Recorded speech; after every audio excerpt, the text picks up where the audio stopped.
Okay, let's see. Can you guys see my screen? It Mhm. doesn't show anything. Okay. It does. Yes. So generally we built, in addition to this one, we also had, me and Zach built a sort of like a starter kit for anyone who wants to like just basically start with like ML models. Basically, we imagined where we were before 2 months ago, and we're like, basically we knew about ML. We hadn't implemented it, but we wanted to learn about Keras as well. And we Okay. didn't know how to use Keras as well. So just sort of like this guide was something that hopefully my goal is sort of like we can propose this to someone who's starting in the lab and then work on it from there. Awesome. So what we'll do is we'll create like a GitHub repo for so people can be able to clone, right? I see you're working on Hitive. People can be able to clone the notebook and use it, right? Mhm. Mhm. Awesome. This is great. Thank you, both of you. No problem. So I might go between both of them. Mhm. I might go between both of them. But the first thing is sort of like Keras. So Keras, when I first knew, was basically that's what I used to you build neural networks, which is why we started talking about it now. Now this is very important, is because it only takes stuff three ways: NumPy arrays or TensorFlow dataset objects. TensorFlow dataset objects are sort of like things that work with TensorFlow. This one is becoming more obsolete because this one is trying to wrap it in. Um, but yeah, and then TensorFlow also I say TensorFlow, Keras also has packages that help you like process the data. Like in our code, like in me and Zach's code, you see stuff like this. Um, like, and then, so this is just sort of like a sample scenario where you can get yourself in. Like supposing you're in the lab and Dr. Trudy has told you to, let's say, she gives you a CSV. She points to you to the CSV, and you're like, okay, how do I sort of like get this to train? In the case where you have the CSV, I made a sort of like a sample code. You can use pandas to sort of like view it, and then easily remember we can just convert it back to the NumPy as well using TensorFlow, because that's what Keras takes in. Another thing you could also do is, this was very common for us, was we had a data set sort of like, and I'll give you an example. So they'll point us to a folder in data, and then they'll be like, okay, we have images, we have two images, two classes, and then sort of like this kind of structure is like you have a main directory, then you have two classes. So all your classes of like, in our case, it was COVID. COVID was in one folder, non-COVID was in a separate folder. And then we had all the images that were in COVID and all the images that were not with COVID. And then we're asked to train on those ones.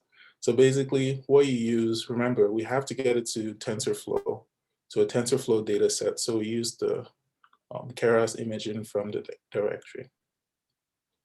Now this is the last one, and this is very, very, very common because that's pretty much what we're using now, like myself and Zach. And when we found it, originally Zach built a beautiful code to sort of like sort the directory into like this so we could use this. But we found an easier way to do it. Sort of like, so TensorFlow, Keras also has image flump directory to basically get it there. Now, what that means is sort of like you get this case where you have a CSV and an image of all the data sets, a data set of a directory of all the images. And then what you kind of do is sort of like, we can give you an example of that. So for instance, like in our Kaggle competition, right? We're trying to split this is the classification problem we're trying to do. This is what we're trying to solve, right? All our um, all our images, like every image is on a CSV, right? This CSV has information about all the images that we have, and they're all in a separate directory. I can show you guys the image, or because right now I'm training, I don't want to crash. it's very huge. Like this is like, it's very huge. I think 200 and something thousand images. And basically, as you can tell, it's very big on memory. And basically what we do is, so you have the CSV on one end, you have the directory on the other end. And basically what you can do is sort of like use this flow from data frame, method to sort of like get it into the tensor. Yeah, Zach found that one. Zach found that one. That's pretty good. Yeah. So it's Yeah, like you just need so the how does it reference like the first column, right, Zach? Because maybe you yeah. need that. So Do you want so to? if you look in, sure. If you look in the, oh yeah, I can share my screen. This is great job. Everyone should be saying thank you, especially you, Toby, right? This is a very big step up, eh? No, because we build. This is what we'll be expecting from you, man. We built the thing for image data set from directly, but since we use this one, we stopped. Can you guys see my screen? Yeah. So I was gonna try a squeeze net, but it hasn't been working for me. But anyways, let's start from here. So here's the data frame. In this column, you can see that we have this kind of identifier number. So in order to actually have the Keras flow from data frame read it, you have to make sure you append the JPEG or whatever the image file type is at the end. So this code here will then edit the data frame and just add your directory of where the image is located and then the JPEG. So that way, when you put it into, let me grab this notebook. So that way, when you put it into the, double click that block, the block down. I think your block. This one, yeah. Oh, okay, cool.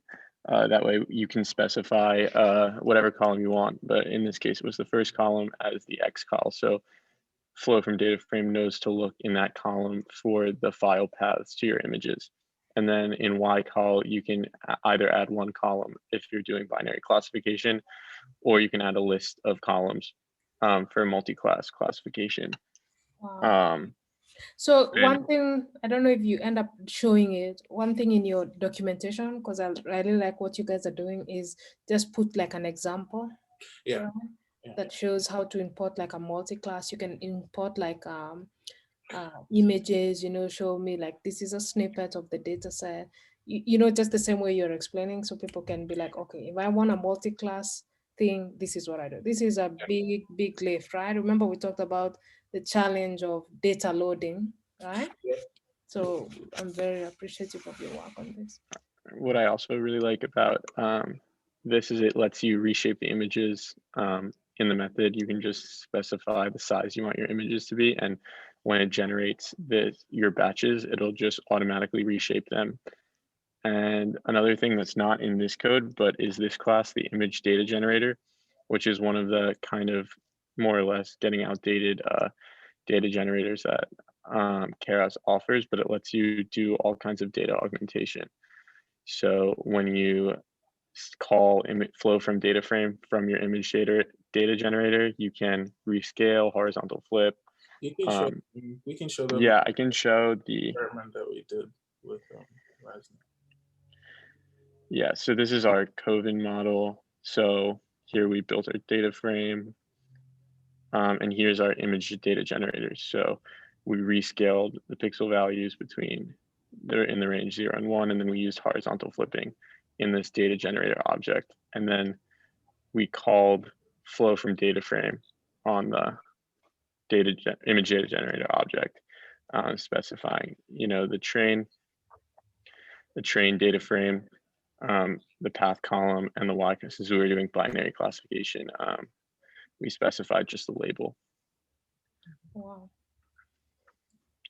It's recent. It's the person who wrote it. Has a blog. I linked it in the notebook as well. He wrote a Medium post. Yeah, so this is how we approached data loading for the COVID model. In the Ranzer, in this model, for the Kaggle challenge, it uses a different method, data set from tensor slices, which to my understanding just stores all the data in RAM. The reason why we chose the image data generator is because it dynamically loads the data.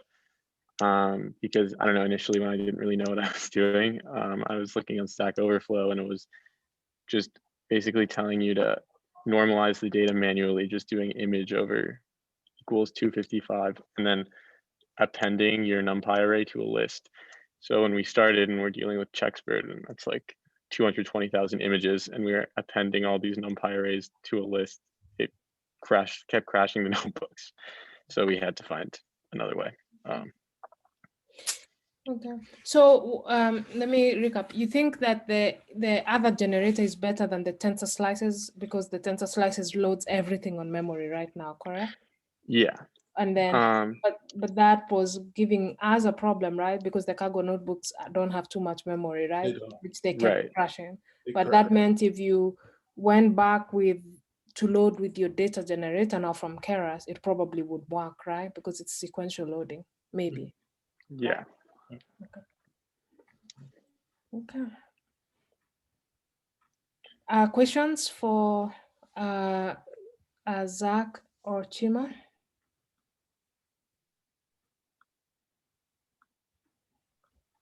I want to say like big thumbs up because not that I could have created like, but I've seen it like Jeremy Howard and like the way that he like the way that in his fast AI modules they just create like some classes that they can use for like multiple like million other applications, and you are doing the same thing, and like that's like really exciting, and I'm very excited to get access to that notebook to like learn from. Awesome. Yeah, I mean it's perfect. And then remember guys that after this chapters we're gonna go to Jeremy Howard's book, which is really but this is very, very good. I appreciate it. One other thing that I was I'm sure you guys like, I'm not sure like if we like copy paste stuff from Stack Overflow or like from people's weblog, do we have to like credit them somehow in your is that not okay? Free for all. Yeah. Yeah, usually not, but it's polite if you put them in the like what they've done with their notebook, like say, hey, we got this from this blog, but if you use it in your code, because most of the time they have like an open license, right? So people share code for other people to use. If someone writes that this is a closed license, most of the time they'll be in a private repo, but if someone explicitly says that in their code, then you should not use their code. But, yeah. But honestly, you'll just search for the same thing and you'll find. It's very rare to have like original, your own like novel code. So one thing that would be great after this, Chim and Zach, is to see how your data loader loads for, so, I mean, now because you're on this pathway, look at how it loads for, I like Elmira's suggestion to actually search for Jeremy Howard. I think he tried to make an imaging one, but you could experiment to see how it loads for multiple things. For example, this is just X-ray, right? It's one view. What if you wanted to load, I don't know, like sequential, like a video stream, right? Like the 3D, like HCC data or something like that, that's very different, or cities. So like we had last year, there was the CTPE challenge, so how would you stream something like that, right? Because that gets better. But I love the chest X-ray. It's gonna be a huge help to everyone here in the lab, because now all of a sudden people can start playing much, much faster, more than what you've done. So I appreciate it. And also like the same way like as like 3D data that you said, like the time series, like as in functional. Exactly. Yeah. Like that's like a different, the same, like maybe the fourth dimension, but yeah. time series, and the other one we didn't talk about was text. But yeah, no, my plan is to continue with the notebook so that it's sort of like, let's say Judy gives you an assignment, you just sort of like look at the notebook and take which part of the notebook is applicable to you. Yeah. So and if we're talking about it now, but if you guys remember when we started the book, I said this is the best way to organize your notes, right? Because the project, and Zach knows this, Jima knows this, I'll be like, oh no, I want this, right? So if I'm asking for things all the time, so you need a snapshot, you need a way to always record your results, right? Because sometimes I may change my mind. That's not just me, but everyone. But they may change their mind and then go back to an older version, and then you don't want to have to be like, oh man, what was my thing here? Or you helped someone else on a project. So you need like super, super, super organization. You need to be able to find your pipelines. You know that you'll always load data. So the next time I say, oh, why don't you tell me about this test X-ray thing? You should just be able to run your code very, very easily and very clean. But the way you two are doing it now, trying to explain something else to us is good, because then you gain an understanding, and then we'll try it, and then we'll ask you questions, so you keep improving the documentation too. Yeah.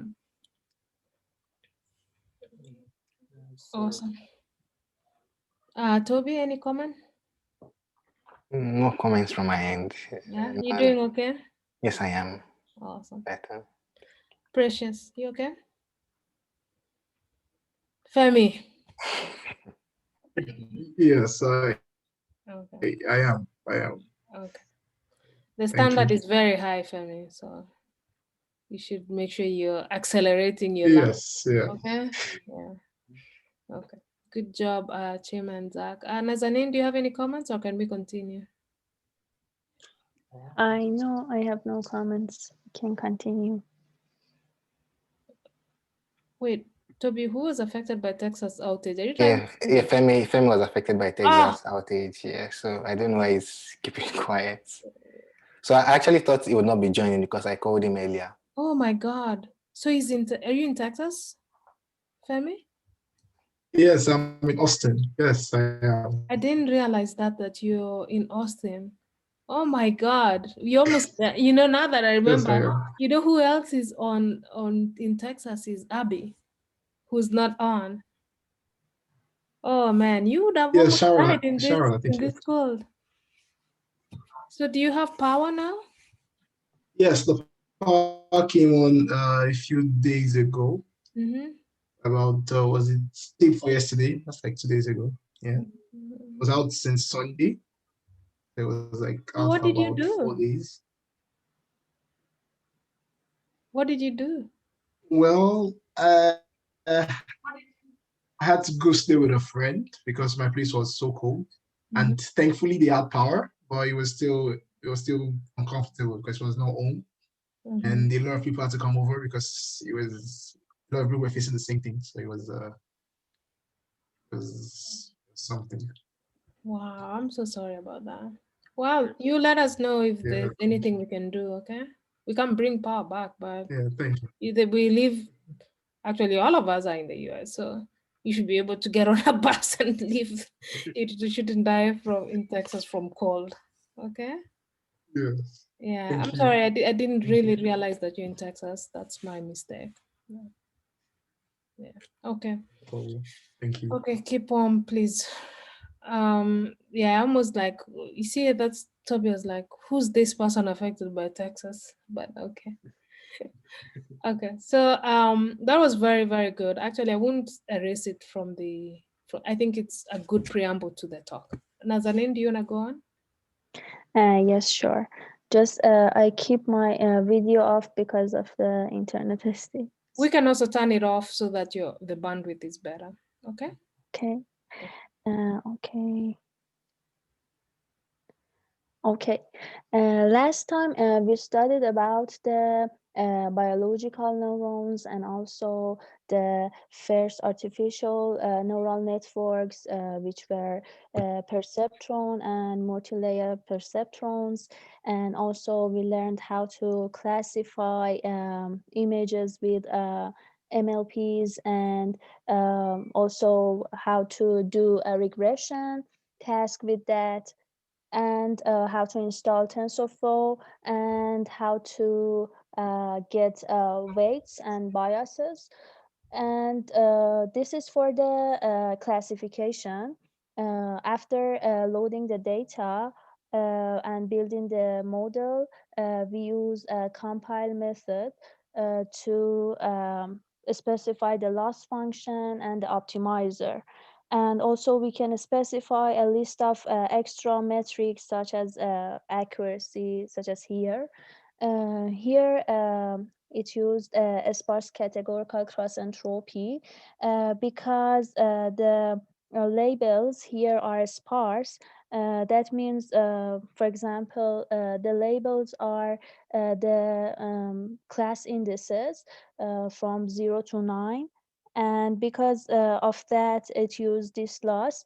But we can convert it to categorical labels using these cross that you use to categorical, or maybe NP argmax using axis equal to 1.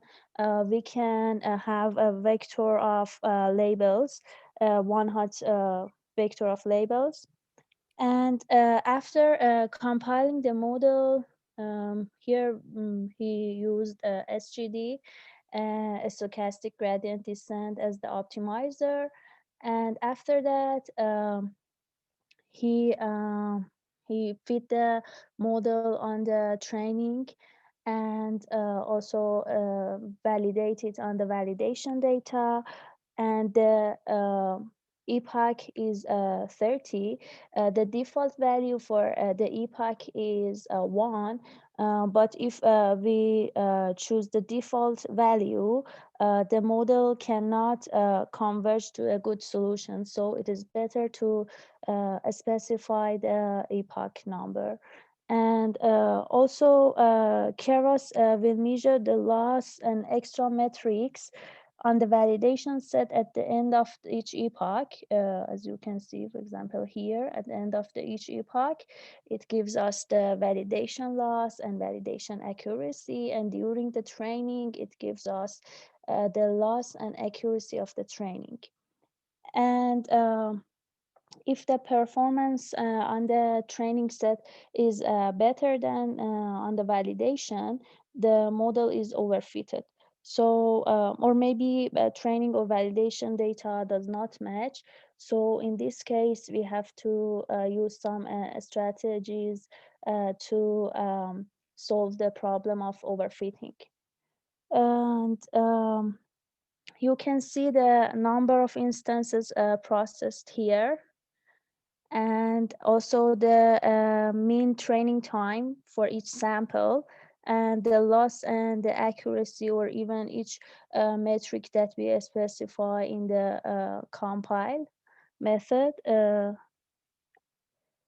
So another way for splitting the validation data is to use this command, this code, is to use a validation split instead of validation data. And we can give the ratio of the validation split. This means that, for example, which ratio we want to give to our validation from the training samples. And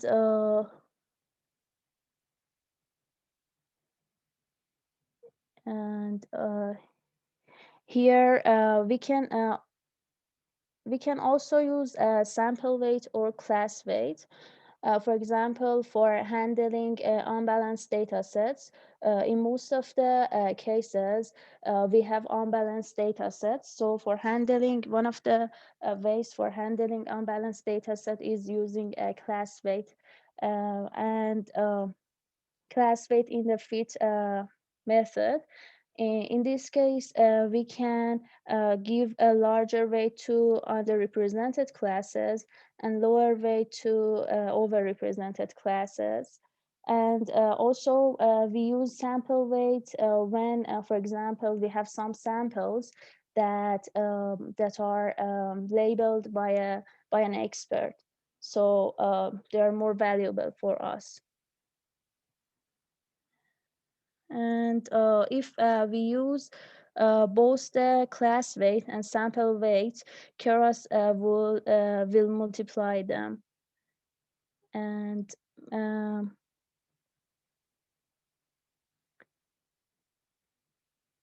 So one thing, Nazanin, go back up. This is a very, very important, being able to read everything that Nazanin said. But if you look at epoch 2, 3, and 330, right? So if you're looking at this, and maybe this is more for Almira who may know this, but you're looking at your accuracy of the model, and this is on your training set, and we see quite, a bit, quite a big jump, So we see that, okay, that's pretty good. And then it gains it to 8.4 and then 8.5 and 8.8 and 8.6. So this is a big jump, right? And if you look at this is a little bit of unusual that it went down, but it keeps gaining up. Remember, this is the validation test, right? That that is just, if you remember the example coming down the hill, right? You do a test through an epoch, right? An epoch, a run, and then you come back and say, hey, how did I do? Then based on the validation, because you know the truth, it tells you you did poorly. So you're always trying to minimize the loss function. So those are some of the things you can just look on, you print this. If you see your loss function is going up, then you know you can stop. And then the other thing that I'm going to have Nazanin explain is what's early stopping based on this chart. yes, I will tell it later. And for the and also one important thing is that we can use sample weights for the validation data, but we don't have a class weight for the validation data.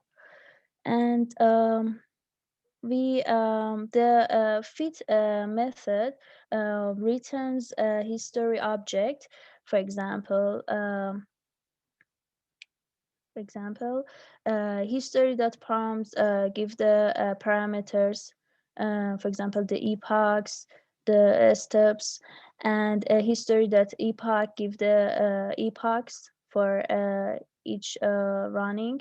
And here are the metrics we used for evaluating the validation, and we can plot them using the pandas data frame and the plot function. As you can see here, this is the loss function for the validation, and this is for the training. The blue one is for the training, and the green one is for the validation. And this is the accuracy curves. As you can see here, the loss is decreasing by the when the epoch increase, and the validation curves are close to the training curves, which means that there is not too much overfitting here. And also the accuracy is improving when the epochs improves. And also we can evaluate our model on the test using the evaluate method, and also predict some new samples using a model that predicts. If we want to predict the classes, we had the predict classes, but it is deprecated now, and we can use np.argmax model.predict now to predict the classes. For example, here we predict the indices of each classes, and if we get them, they are these classes used.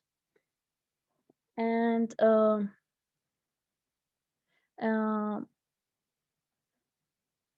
this was the classification MLP, but we can use MLPs for regression tasks. So we can use several models. One of the method that we can use a regression MLP is using a sequential API, and the other is functional API, and the third one is subclassing API. I will explain them later. The first here we load the data, the California housing data, when we split that to train and validation and test set, and we scale the data. For the One second. Go up. You know, actually, Zach and no, just there. Go lower, just there. Zach and Chima. One thing that would be great, and maybe this is not a bad idea. I don't know how it's done, but it will be interesting to see how people, if there's an easy framework to load data sets, because we know, like, actually, not even Zach and Chima, Nazanin. You know, one of the most common data sets that we use, right? Is there a way, why do we never have, like, I know you always have to sign a data use agreement, but why do we not have a way to, like, from A, B, C, D, scikit data sets or Emory data sets, import, you know, Emory chest X-ray? There are these data sets that we're using all the time. So in our example here is like the COVID data set, right? We're always using it all the time. And I wonder if we could even start to get to a point where we build libraries, or I don't understand, and this is why I'm saying this loudly, how to maybe systematically be able to see what it takes for them to load data sets in a library. So we could have like an Emory library of our most common data sets that we use all the time. Okay. Nazanin, I'll have you look into that. Okay. Okay, yes. Also, one thing that I wanted to mention here, you can keep training until the validation loss is still going down, and I will tell you the about the callback and early stopping later. But just you can keep training until the loss is going down and the accuracy is improving.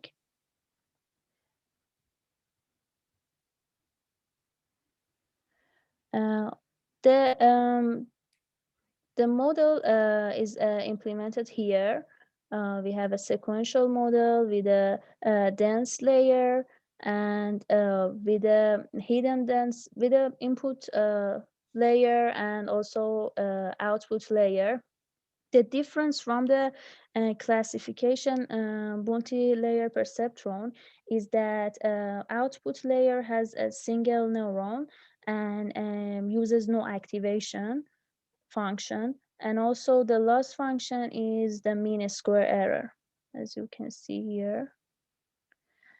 And also it fits the model and evaluate it and predict some new data. So for training a model, we have to do some 13 steps. One of them is loading the data, and we can split the data to validation, train, and test, and we can do pre-processing on the data, and after that we can build the model, and we can use the sequential API or the functional API or the subclassing API, depends on our task.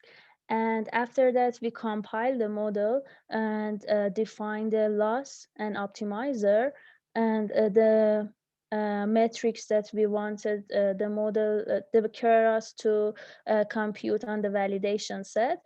And after that, we fit the model on the training data, and then we can evaluate our model using the evaluate function or predict new instances. So here you can see the loss is going down, and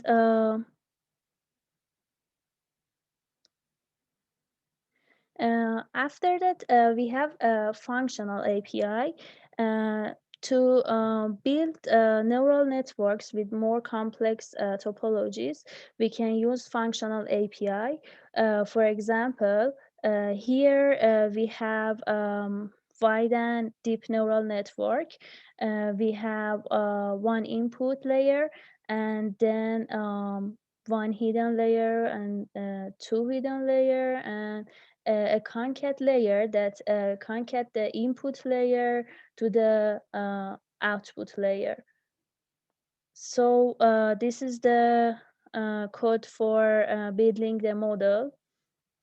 And this model is for example, we can predict the deep patterns using the deep pass, and predict the simple rules using the shorter pass.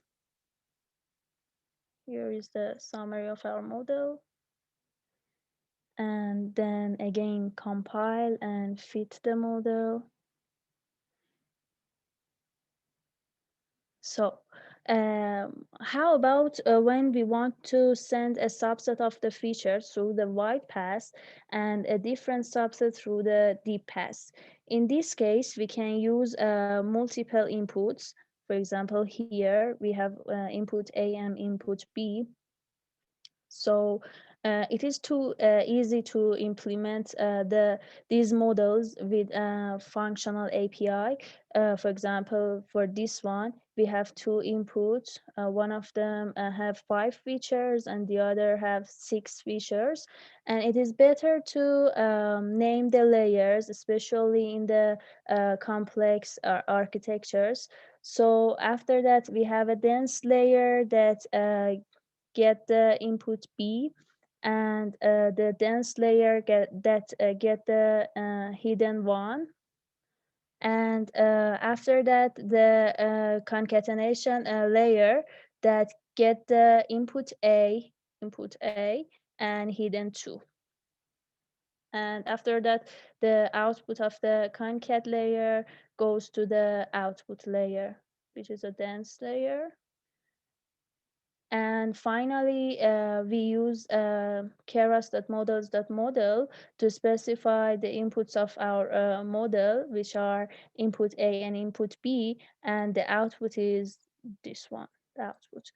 So as you can see, the important thing here for using multiple input is that we should specify it here that we have 2 inputs, and also in the fit function. In the fit, we have input A and input B for all the train and validation and even test.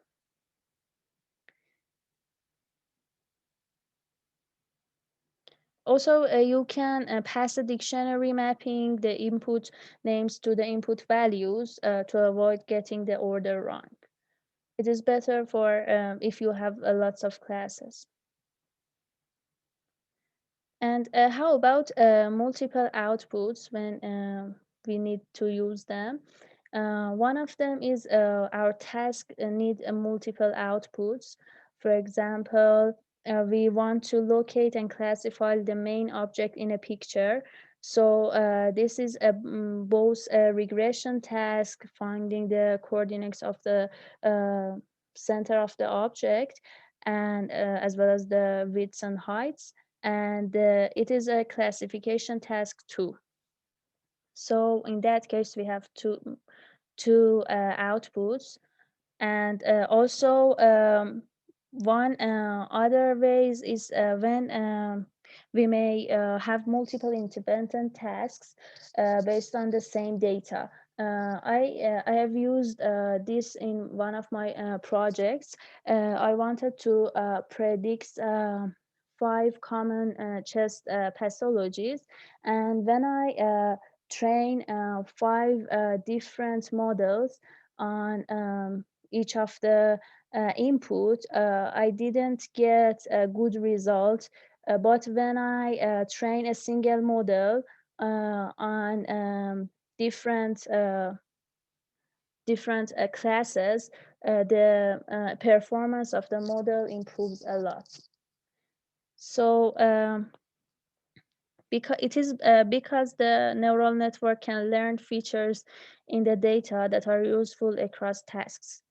And the third reason is for regularization techniques, such as here, we have one output layer and one auxiliary output.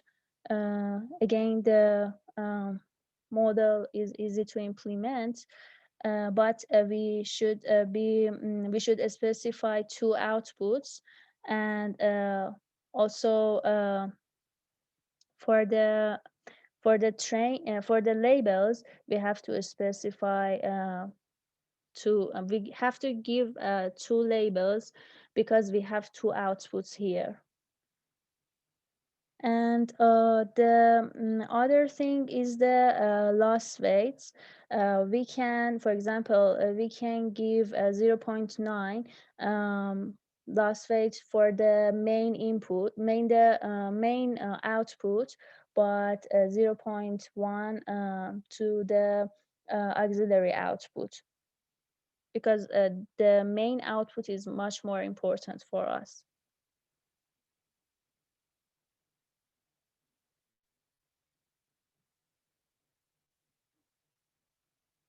So the advantage of the functional API is that a model can be easily saved and cloned or shared. Also, its structure can be displayed and analyzed, and also the framework can infer shapes and also check types. So it's easy to debug. But how about the time that the model has dynamic behaviors, such as, for example, loops or varying shapes or conditional branching? In this case, we use a subclassing API, and we can, as here, we can create the layers in the constructor, such as here, and also in the call method we can we can perform any computation in the call method. But there are some disadvantages for subclassing API, because we use the model, we create the model in the call method. The Keras cannot save or clone the model, and when we call the summary method, we can just get the list of layers without any information on how they are connected, or useful information for us. And Keras cannot check types and shapes, so it is easier to make mistakes. So it is recommended that if you don't need a subclassing API, use functional API instead. And also one important thing is that we can save and restore our models in Keras. Um, we can use this because, for example, for training deep models in Keras, we should spend lots of time and computation power. So if in the middle of the operation some problem happens, we can, if we save the weights, we can restore weights and use them to continue the process of training. In this case, in Keras, we can Keras use HDF5 file format for saving the model's architecture, and also its layers, hyperparameters, and values of the model parameters, such as weights and biases, and also save the optimizer and its states. And for a subclassing API, we just can use save weights and load weights, and we cannot use save model, because as I told, we use the computation of the model in the call, which is hidden in the call method, which is hidden from Keras. And this is the way that we save the weights or load the weights in Keras. The very important thing is using callbacks. Callbacks specify a list of objects that Keras will call at the start and end of training.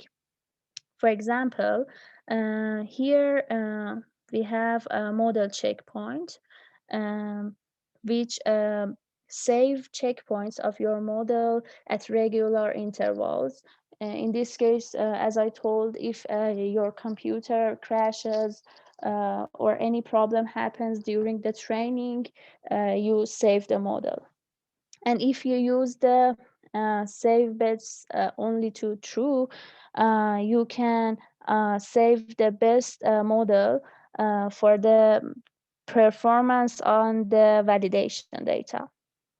So by using the callbacks, you shouldn't be worried about the overfitting and the training. As I said, you can use a large number of epochs for training, and when you use model checkpoints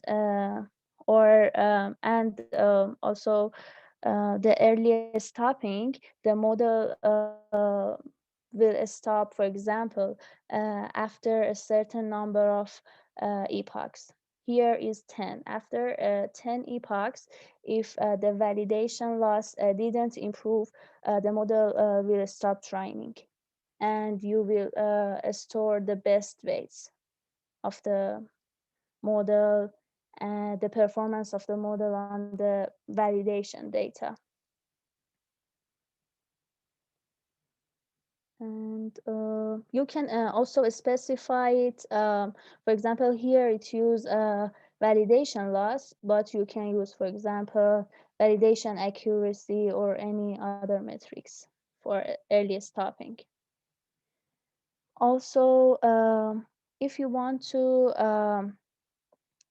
have extra control, you can easily write your own callback method, such as here, for example, after each epoch, it will compute the ratio of the validation loss to validation to a training loss, or knowing about the model overfitting.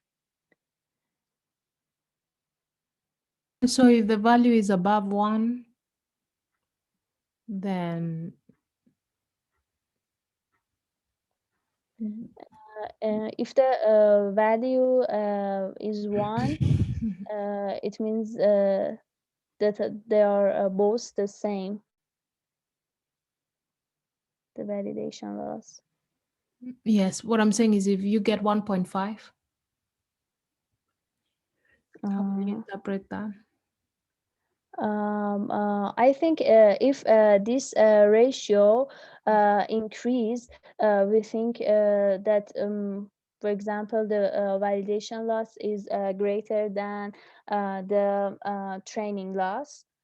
So the model overfits on the training.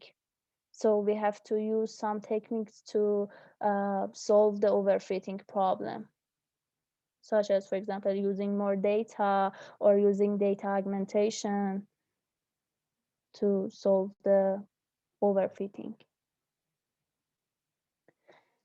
And also, Keras has a tensor board, which is a great interactive visualization tool in which we can view the learning curves during training and compare learning curves between multiple runs and visualize the computation graph, and also analyze training statistics and view images that are generated by your model and visualize complex multidimensional data that are projected down to 3D and automatically clustered for you. In this tool is installed automatically when you install TensorFlow, so you don't have to worry about it. And it outputs the data to special binary like files, and which are called event files. And the TensorBoard server will monitor the log directory and will automatically pick up the changes and update the visualization. For example, here it uses a log directory for each log using the time, and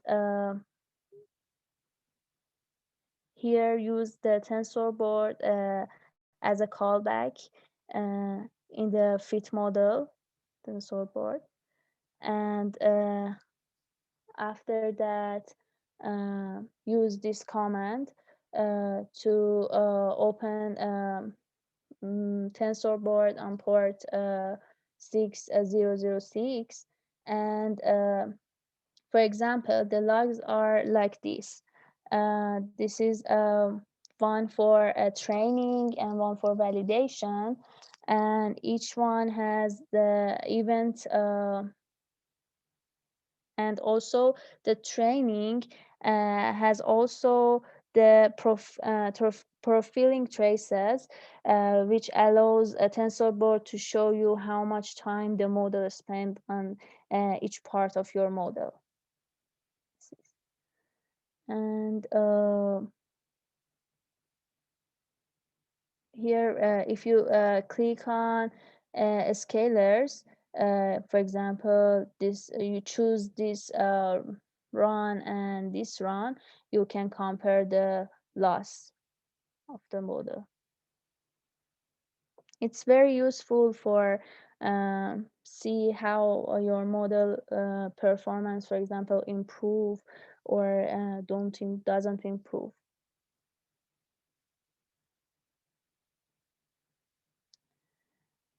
And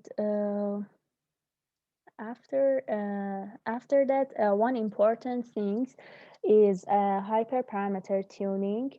Um, it is really important because most of the time, for example, for training deep model, you cannot get the performance that you expected. So you have to fine tune the hyperparameters in your model to improve the performance. In this case, you can use a grid search CV or a randomized search CV that we saw in chapter 2. For example, a randomized search CV uses Cafold cross-validation, but we have also here, for example, it used the Keras regression as a wrapper to use the scikit-learn as here to use a randomized search CV. And for example, for number of hidden layers, it specifies 0, 1, 2, 3, and number of neurons from 1 to 100, and learning rate to these values, and it does randomized search CV. And after that, it will give the best parameters. For example, the best number of neurons is this, and the best number of hidden layers is 3, and the best learning rate is this. Also, it gives the best score and the best estimator. And also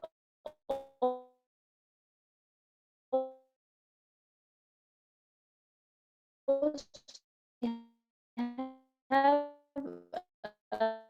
some Python library, Hyper Opt, and also, for example, Keras Tuner, or can you hear my voice? Yes, yes, we can. Yes. Okay. Keras Tuner, or Hyperband, or also some of the, for example, Google Cloud AI platforms, hyperparameter tuning service, or AutoML is already available as a cloud service. Okay. Also, One we second can. there. Mhm.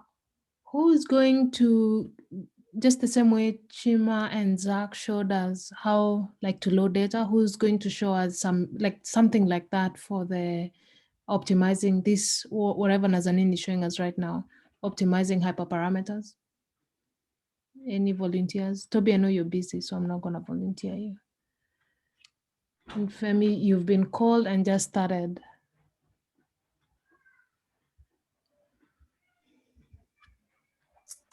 Long term, I think it would be good if we add it to the same notebook so that it'll just keep growing. Uh, I can share so, Zach and Chima, you okay with that? Yeah. Yeah. I mean, I just like the way you did like the 10 minutes, like just the same way. I enjoyed it. So, yeah. Okay, go ahead, Nazanin. Okay, and one important thing is transfer learning.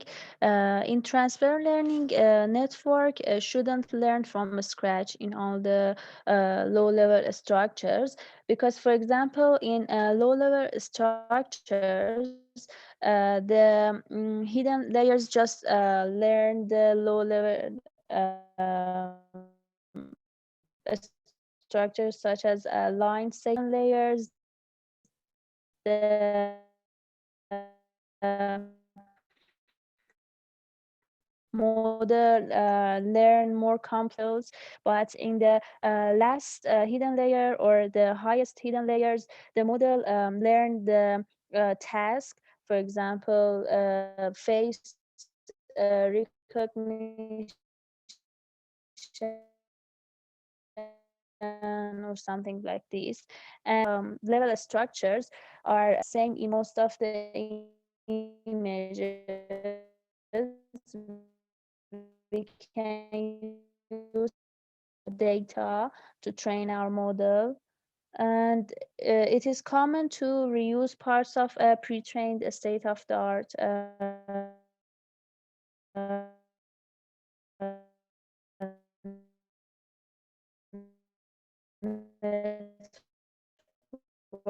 network weights. Some of the hyperparameters here improve the performance. One of the number of hidden layers. We can learn complex tasks using the complex models that have lots of hidden layers or lots of neurons. Neurons in the input and output layers depends on the task, but the number of the input and output but the number of neurons in the hidden layers is better to size them to form a pyramid. So in this case, using the same number of neurons in all hidden layers is also okay and have good performance. And also and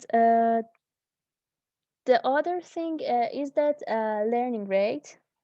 It is better for optimizing the learning rate. It is better to start from a lower, very low learning rate, and then gradually increase the learning rate to a high value, and to see, for example, the model performance on each learning rate.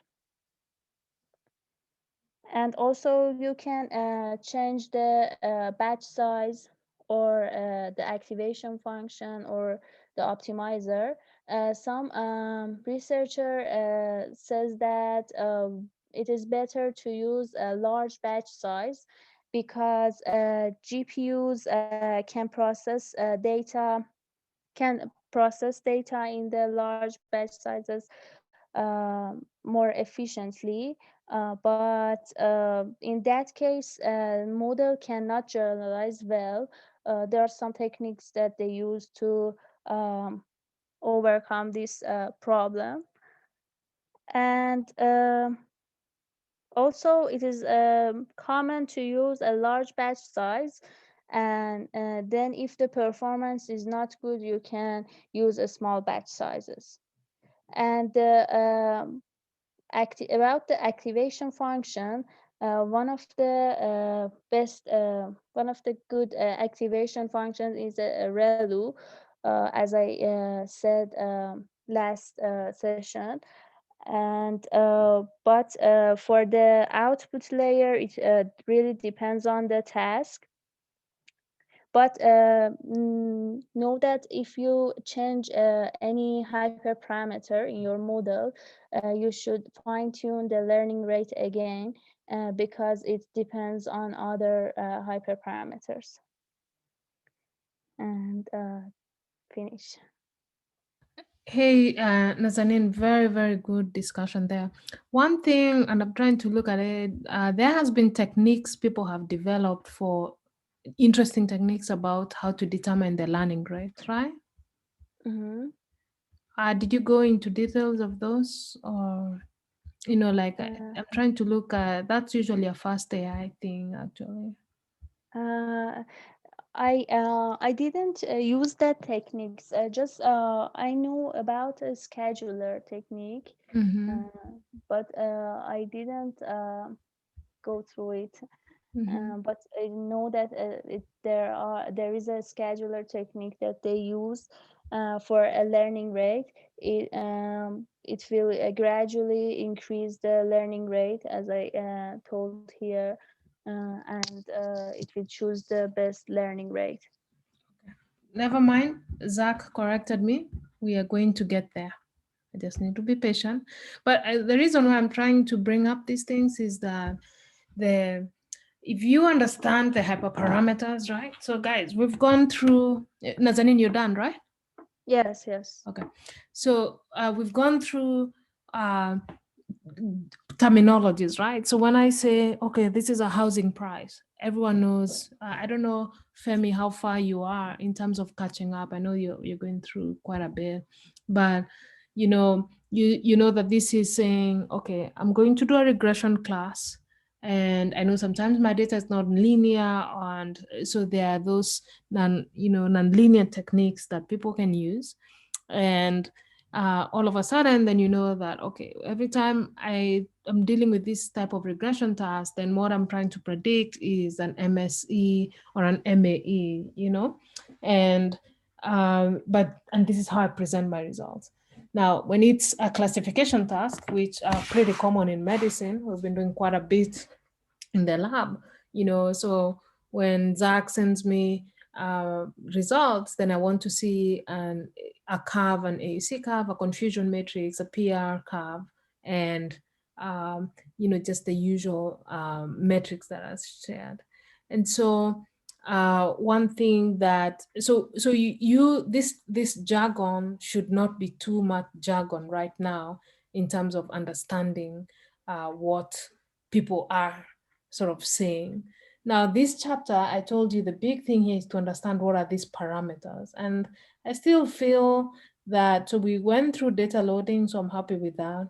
But I still feel that there's something more about understanding these new techniques of hyperparameters. This is what's called AutoML, then these learning rate things, because those are the things that, because clearly you can see that once you decide and understand what APIs they are, whether it's a sequential function or subclassing API, then the next step is that you will, you all of a sudden can now come in and say, okay, I'm going to use this. I can even sketch out what I think my model is. But if I run like the grid search, if I run the grid search to tell me what are my best parameters to start with. I can even start sketching it on a paper and be like, okay, I think this will be my inputs, this will be the number of layers and the parameters, and then write it in Keras very easily if you've seen sort of like some of the examples. So the takeaway from this chapter has to be that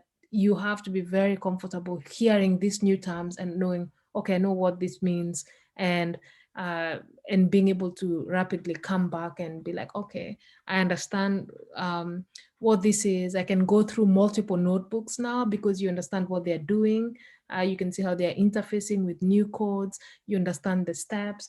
And so this is a really good place, even if you're not programming, which is the minority today of the people who are on the call, but you're just going through lots of people's works and being able to see what their results are and then playing around with some of the techniques.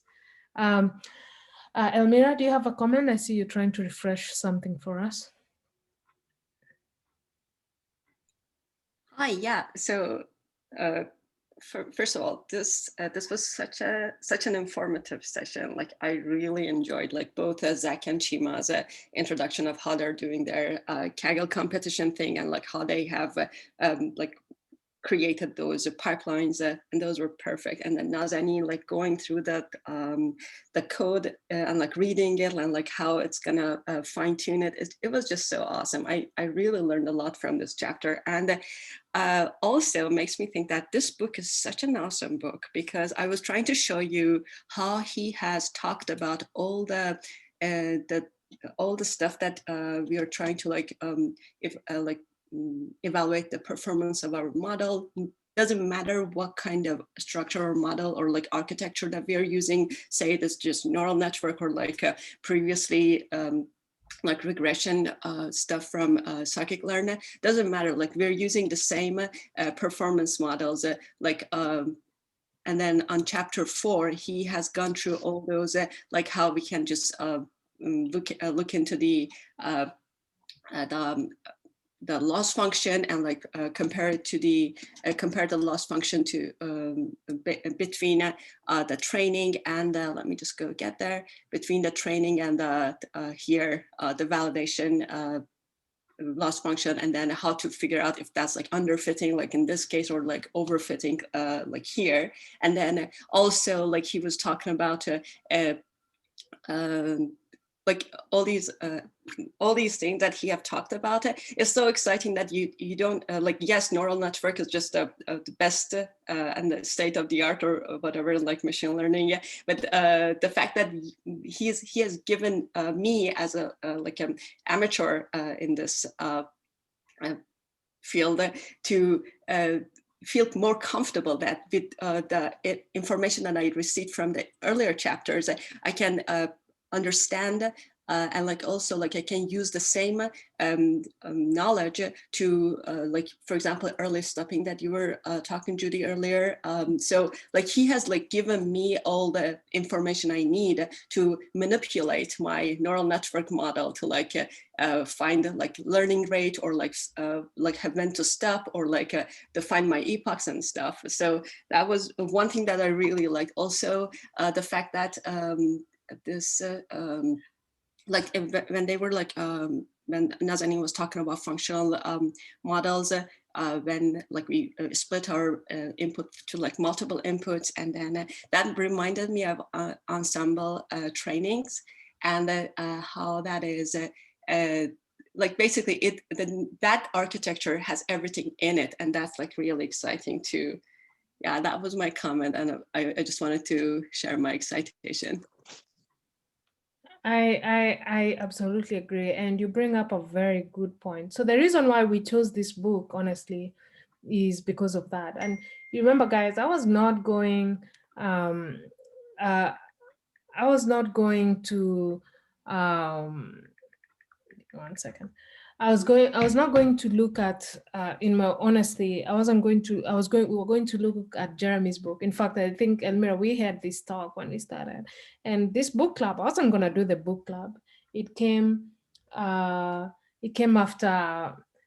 what do you call it? After Priyanshu, who's the one who said me and him should do a book club. And I was like, oh, that's a good idea. Let's expose it to more people.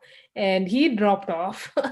I keep showing him every time. But Saptashi is the one who recommended this book because he was like, you know, Priyanshu was doing a lot of brute work on Kaggle.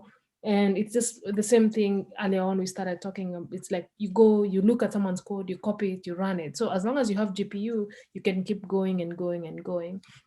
But essentially what he said, but you have to understand what you're changing, what these fundamental things, like what are some of the things you can play around with. And so he recommended this book. So then I was like, okay, fine, let's do this book. But I ended up having the same feeling, you know, like Elmira, where I really enjoyed the book. And now we there's so much stuff now because you can go back through a chapter very quick. And because we've kept always recordings, you can play them as you drive or do something different. And more importantly, this I think started a lot with, I think Toby was probably the first person to do this, where we started having these PowerPoints of the chapter. So that again was very, very helpful. And so if you look at I'll just stop your sharing. Let me do that. But if you look at this channel, really it's a trove of resources, you know, because these were some of the things we were struggling with initially. Don't even focus more on my stuff that I share. But if you look at, for example, Sebastian Rashka, I think I shared this guy. He follows literally this book, and this guy has written a book, by the way, for Python, but he still uses this book. And you can see now you could even passively just go listening in, and they're very short. Yeah, hi everyone. Welcome back. You know, the very, very short videos.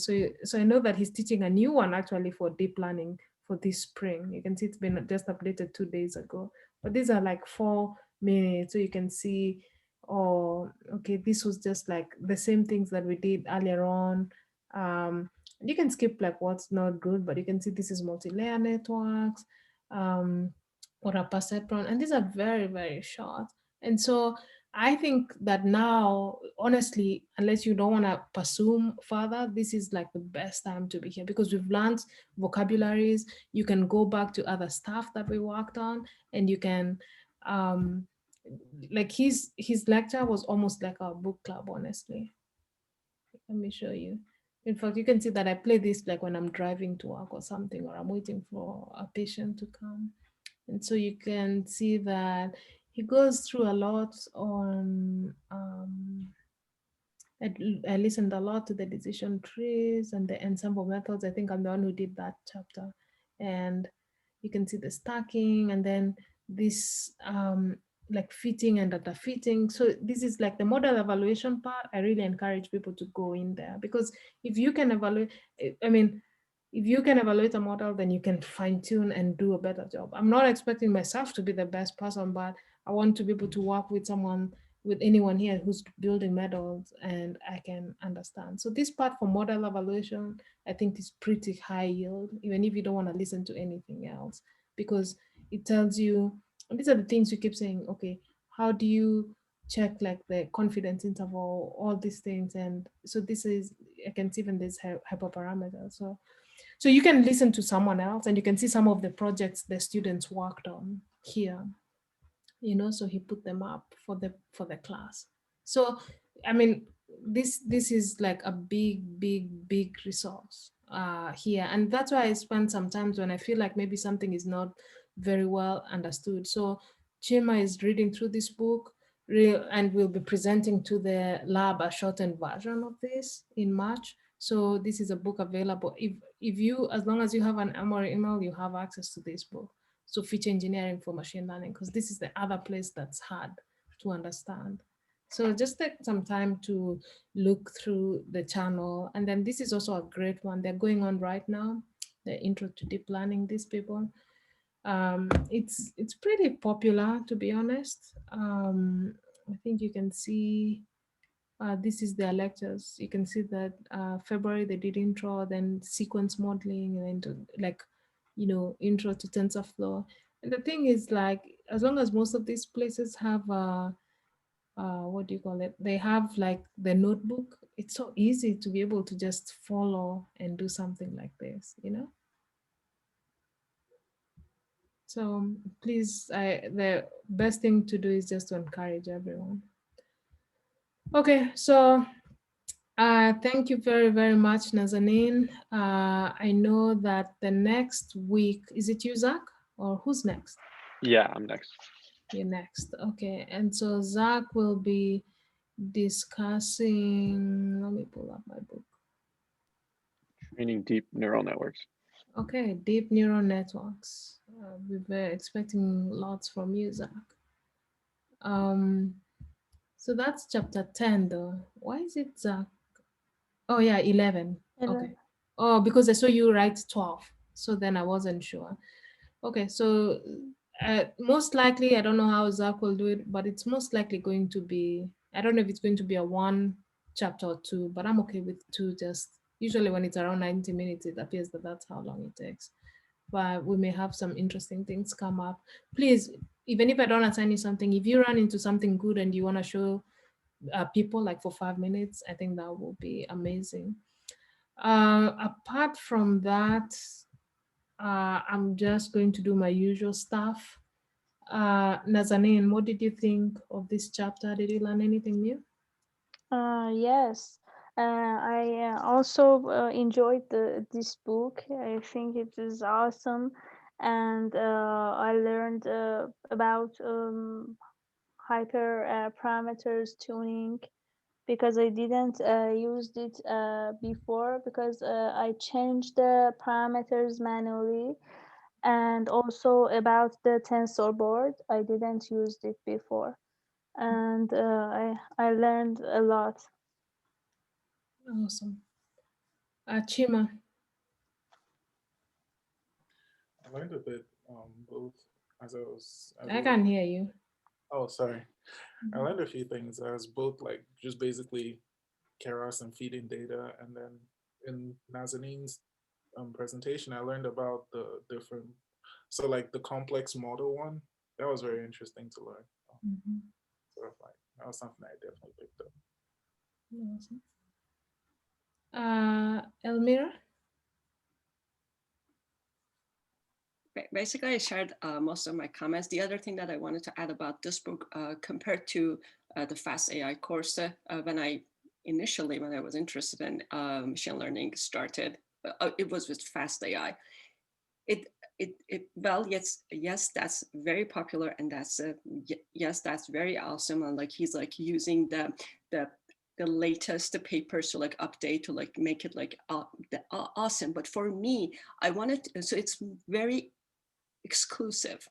It's just basically focusing on fast AI and not anything else. I needed to have a broader understanding of the machine learning. So that's why I personally prefer for somebody at my level to start with a general book like this, so I can later on decide to use fast AI.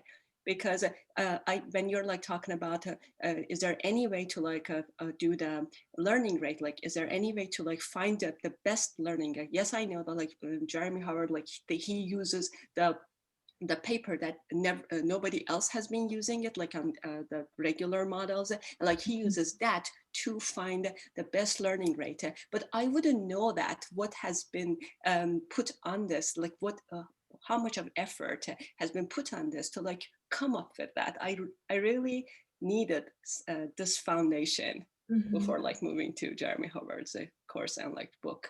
Yeah, so one thing actually, and I used to do this a lot with my friend Saptashi, when we got new students, would send you to read papers and then would have you implement the model. And so Jeremy spends almost, I think, 6 hours every day reading. And so he really is like someone who's very, very ahead in terms of understanding what's new, experimenting a lot. And I agree with you, it's the same, that was similar to my journey. And I think I've enjoyed actually learning this book, and I can tell that I've also learned a lot just by, I mean, I'm glad that I'm not the person teaching every time. In fact, it's been a while since I picked up any chapter, but I end up learning a lot and just rethinking about it. And so the thing that I'm going to change for me is to now, just because now my knowledge base has widened, is to maybe spend every 30 minutes every day going through some Jupyter, notebooks or Kaggle notebooks and just saying, oh, I wonder why they did that, writing my notes. So just similar to what Zach and Chima did with like the loading data and just cleaning up stuff. And so I'm excited about that. Okay, Femi. Thank you, Judy. So basically, I've been reading the book and on machine learning. I've not come as far as neural networks yet, but gone pretty far, encouraging on decision trees. But even without that, I've also been going through notebooks on Kaggle. I sometimes check Kaggle projects and looking at Zach and Chima, talking about the loading process for neural networks and how to load data on Keras, particularly the types of files that it takes. And all of that was particularly interesting. Scaling data, scaling pictures, loading images. I found it particularly interesting. It's kind of where I learn, even if I'm not there yet. Looking at this, I'm very sure by the time I pick it up, it will be even better because I have like some background knowledge of it already from their presentation. So it was really, really nice.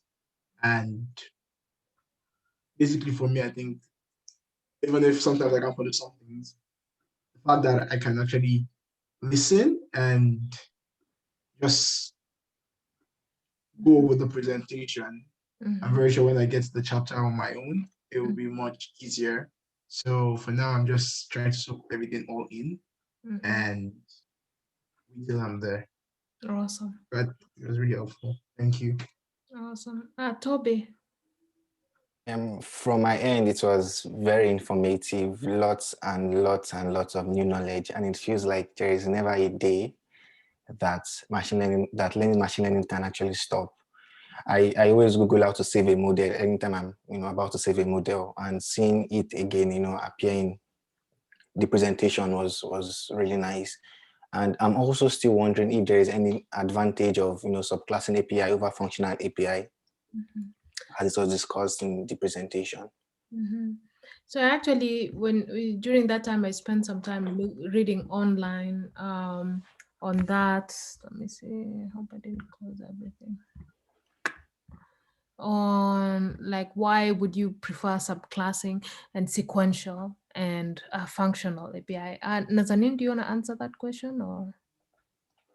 Yes, for example, for a subclassing API, if you want to, for example, have loops or dynamic behaviors for your model, you can use a subclassing API.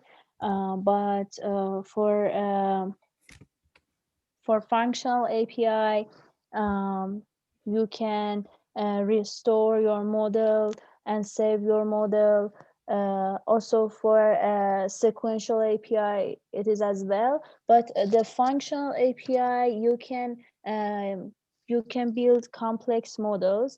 As you saw, for example, we had 2 passes, one short pass and one deep pass. In that case, we cannot use the sequential API, and we should use the functional API. Yeah, I put a link in. It is exactly that. Okay. So if you remember, like the and, or, and why multi-layer perceptron, right? That was last week's lecture with Nazanin, where and, or XOR, right? So we know that we never are predicting like COVID or no COVID. We're sometimes predicting 5 checks expert classes or something like that, right? Yeah. Then you know that you have multiple, or sometimes you have multiple inputs, and I believe probably, I haven't looked at the architecture of the fusion models, but I believe that this is what would happen. You're getting in different data sources. Then that way you can't say that you're going to have sequential, because when will you put the EMR data? When will you put the imaging data, right? So you almost have to have parallel streams that deal with different things, but converge on one area or converge on a few classes. Okay. Thank you. Zach, last but not least. Thank you. Yeah, I learned a lot as well. The first thing I learned was how to use TensorBoard. I've like heard of it and I was reading about it and tried to implement it in some of my models, but I have not been able to do it successfully. So that was really interesting, and I'm going to try that in my models going forward.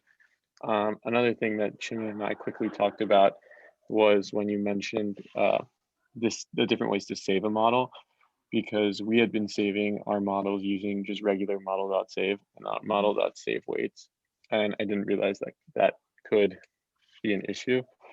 So that's going to be really helpful going forward, and we're going to rerun our code with save weights instead of model.save. Awesome. Right, because the next thing I'm hoping that your section will be talking about will be how to do pre-training, right? Because all what we went through now is training from scratch, coming up with your architecture, correct? But we know that we never have enough data, and sometimes you have to transfer like the weights or figure out what are your final weights and everything like that. So I'm excited to listen to those in the coming weeks, okay? Okay, so thank you everyone. Sorry for keeping you a little longer than usual, and see you next week with Zach.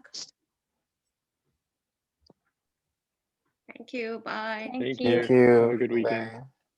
Bye. Bye. Bye, everyone.